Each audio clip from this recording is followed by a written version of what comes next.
아직도 많은 분들이 이 전신질환을 가진 분들은 임플란트를 할 수 없다 라고 알고 계십니다. 하지만 전신질환 환자분들도 충분히 임플란트를 하실 수 있는데요. 다만 전신질환을 앓고 계신 경우에 임플란트를 하시기 전에 반드시 하셔야 합니다.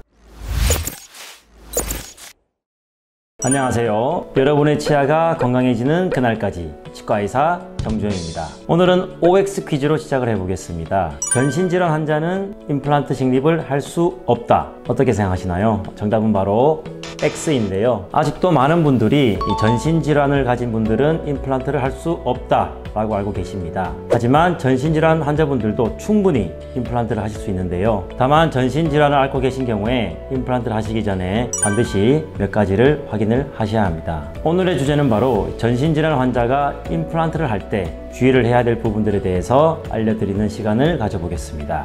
가장 먼저 이 전신질환이란 무엇일까요? 말 그대로 신체 특정 부위에만 국한되지 않고 전신에 영향을 미치는 질환이라고 볼 수 있습니다. 대표적으로는 고혈압, 당뇨병, 그리고 골다공증이 있는데요. 각 질환별로 어떠한 부분을 유의해야 되는지 함께 알아보도록 하겠습니다. 첫 번째로 고혈압이 있으신 분들입니다. 이 고혈압의 환자의 경우에는 혈압이 높아지는 것을 막기 위해서 혈액에 응고되는 것을 억제하는 아스피린이나 이와 비슷한 약을 드시는 분들이 많습니다. 이러한 약의 성분 때문에 발치나 임플란트를 하실 때 지혈이 잘 안 될 수도 있고 치료기간이 길어질 수 있습니다. 따라서 치과에서 임플란트나 발치를 하실 경우에는 필요에 따라서 약 복용을 5일에서 7일 정도는 중단하는 것이 좋겠습니다. 다만 임의적으로 중단하지 마시고요. 반드시 치과 원장님과 그리고 드시는 약을 처방해 주시는 병원의 원장님과 같이 상의를 해서 약을 중단해도 되는지 또는 다른 약으로 대체를 할지를 꼭 한번 확인해 주시고 진행을 하시는 것이 좋겠습니다.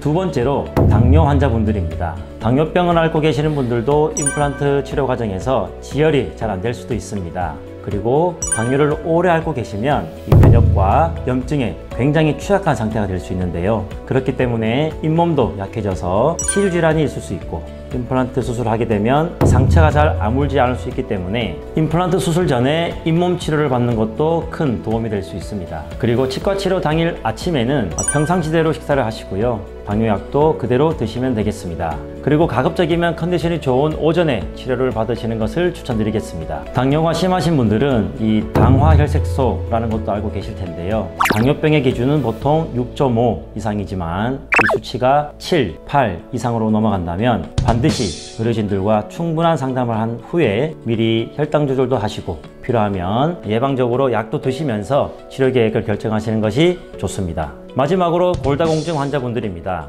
골다공증 환자의 경우 주의할 것은 바로 이 골다공증 약입니다. 이 골다공증 약물 중에 골대사를 억제하는 약을 복용하는 경우에는 이 발치나 임플란트 식립 후에 뼈가 제대로 아물지 않는 경우가 있습니다. 특히 임플란트를 식립할 때 임플란트 표면과 이 뼈의 융합이 잘 돼야 되는데 이 과정이 실패할 가능성이 높아질 수 있고 심각한 경우에는 턱뼈가 괴사할 가능성이 있습니다.